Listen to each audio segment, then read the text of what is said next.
की लड़ाई लड़ने वाले परम आदरणीय लोक पुरुष शरद यादव जी का ओबीसी महासभा परिवार की ओर से हार्दिक स्वागत वंदन अभिनंदन।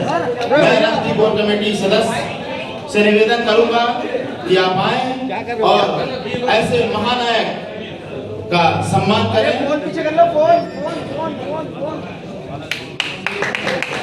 तालियों की गड़गड़ाहट के साथ।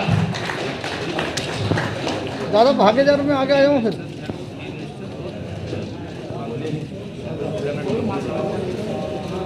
थोड़ा सा मार्क्स चढ़ा लीजिए। हाँ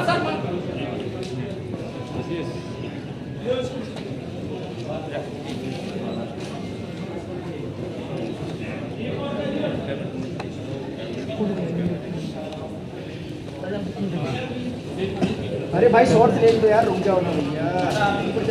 कहाँ जा रहा है?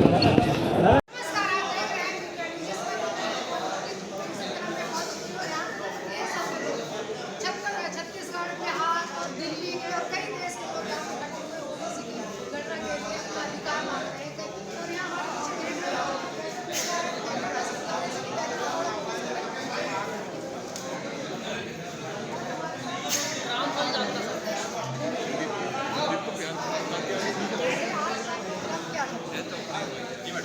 सर आप बताएं जिस तरह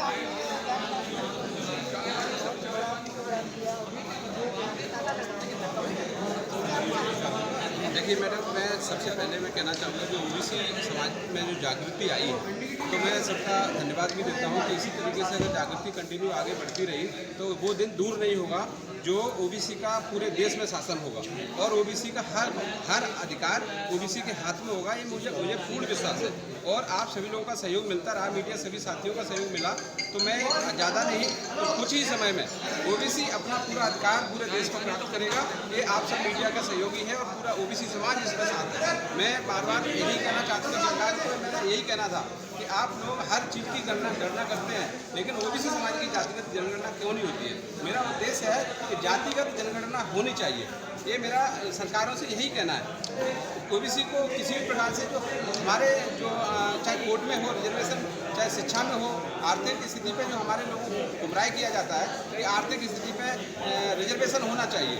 मैं कहता हूँ कि रिजर्वेशन अगर आर्थिक स्थिति पर हो तो जो वंचित समाज है, जिसका जो सामान्य वर्ग है, उसका जो पीड़ित परिवार हो जाता, पीड़ित समाज बन जाता है, इसको पीड़ित किया जाता है, तो उसको कैसे अधिकार मिलेगा? उसकी कहीं ना कहीं प्रतिनिधित्व है ही नहीं। तो मेरा सबसे पहले सरकारों से यही लड़ाई रहेगी कि ओबीसी की जातिगत जनगणना होनी चाहिए। जी मैम। जिस तरह से 85%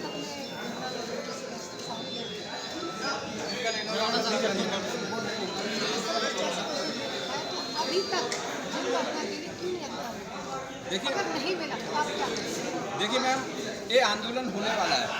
ओबीसी अपनी पूरी ताकत के साथ एकत्रित हो रहा है और आज नहीं तो कल ये मैं पूर्ण विश्वास कर रहा हूँ कि संसद चलने वाली नहीं है इस देश में।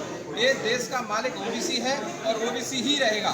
अगर किसी प्रकार से ओबीसी को अधिकार नहीं मिला, जिस प्रकार से हमको वंचित किया गया है, हमको जिस तरीके से हमें बेपरवाह लोग जो है ना राजनीतिक लोग हैं, राजनीतिक लोग जो हम लोगों को यूज करते हैं, हम लोग अब इस ताकत के साथ आगे बढ़ रहे हैं कि संसद में घुसना मुश्किल कर देंगे। संसद में हम 1 लाख लोगों के साथ खड़े होने वाले हैं संसद में और इनका हम जीना दोहर कर देंगे अगर इन लोगों ने ओबीसी की जातिगत जनगणना नहीं की तो। अभी आपने सुना दोस्तों की जिस तरह से बोला है कि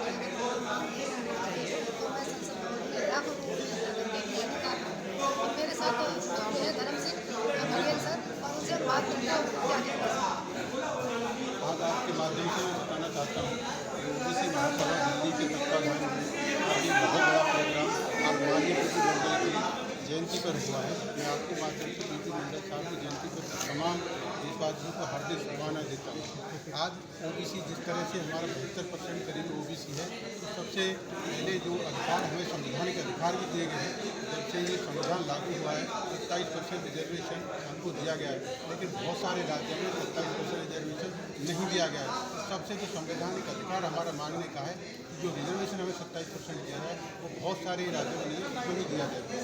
हम ये चाहते हैं कि ओबीसी के अंदर ही बहुत सारी कार्य ऐसी की जाती है जिसके वजह से हमारे ओबीसी के जो बच्चे हैं, चाहे वो MBBS में रह जाएँ, चाहे वो शिक्षण संस्थानों में रह जाते हैं, वो रह जाते हैं। आप पिछले बार देखिए, आप करीब 69,000 वैकेंसी शिक्षकों की उत्तर प्रदेश में निकली थी।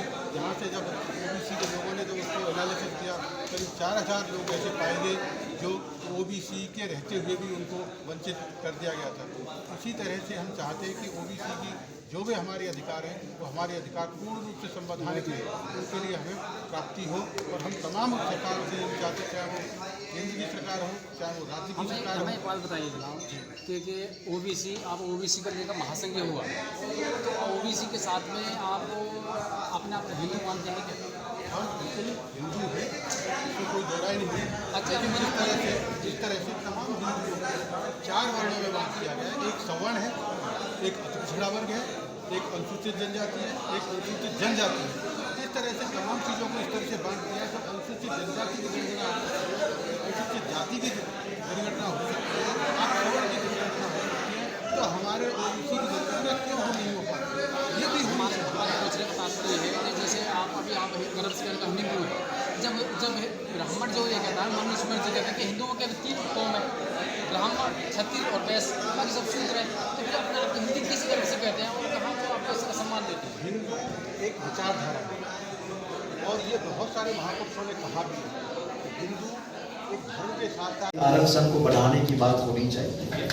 और इसी मामले में आज ये पहली मीटिंग भी मैं मानता हूँ, और ये लड़ाई की शुरुआत है कि दोगे तो प्यार से लेंगे, नहीं तो संसद या सदन में हमारे वहां एक कहावत है कि जब हिरण सुबह उठता है तो वो अपने जान को बचाने के लिए तय करता है कि आज मुझे इतना भागना है ताकि मुझे कोई पकड़ न सके, कोई मार न सके। और उसी दिन सुबह एक शेर जागता है और कहता है कि आज मुझे खाने के लिए किसी के पीछे भागना पड़ेगा और उसका शिकार करना पड़ेगा। सवाल इतना है कि हिरण अपनी जान बचाने के लिए भागना चाहता है और शेर खाने के लिए, ताकि वो भी जीवित रह सके। अब हम लोगों को ये तय करना है कि हमें हिरण बनना है या शेर, क्योंकि आज के माहौल में कहीं ना कहीं हमें अपने अधिकारों के लिए भागना पड़ रहा है, दौड़ना पड़ रहा है। हम पिछले 2015 में गुजरात से एक लड़ाई की शुरुआत की थी ताकि पूरे हिंदुस्तान के ओबीसी समाज को हम एकजुट कर सकें। यहाँ कई सारी बातचीत हुई है, उस बात से मैं सहमत भी हूँ और कुछ बात पर मैं सवाल भी उठाना चाहता हूँ। ओबीसी ये बात आप हम सब लोगों को मालूम है।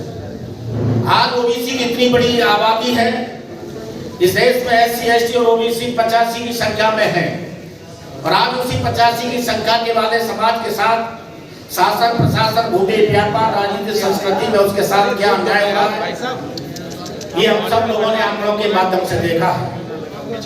मैं आपको बता देना चाहता हूँ साथियों, आज हमारे आगे आने वाली भावी पीढ़ी का भविष्य अंधकार में है। निश्चित तौर पर अगर हमारी भावी पीढ़ी, जो हमारी सबसे बड़ी दौलत है, जो हमारी सबसे बड़ी संपत्ति है, जो हमारी सबसे बड़ी पूंजी है, मैं निश्चित तौर पर आपको बता देना चाहता हूँ, अगर उसका भविष्य ठीक नहीं है तो हमारा न सम्मान सुरक्षित है, न हमारा बुढ़ापा सुरक्षित है। और ये जब सुरक्षित होगा जब हमारी भावी पीढ़ी सुरक्षित होगी, और हमारी भावी पीढ़ी जब सुरक्षित होगी जब भारत का संविधान सुरक्षित होगा। मैं आपको बता देना चाहता हूँ। निश्चित तौर पर साथियों, आज प्रजातंत्र है और पूरे देश में 6743 की संख्या में ये जिसे बहुजन समाज कहते हैं 85 की संख्या है।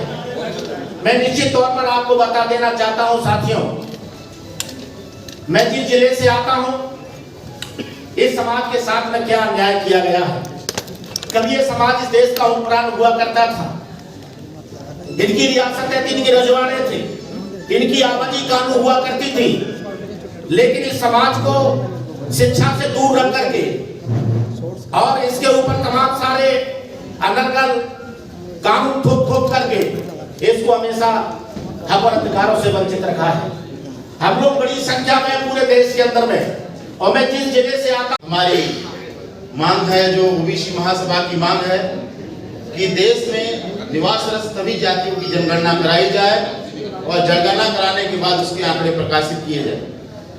वर्तमान में पूरे देश के अंदर जो हमारा संवैधानिक 27% रिजर्वेशन है, वो पूरी तरह से लागू नहीं है।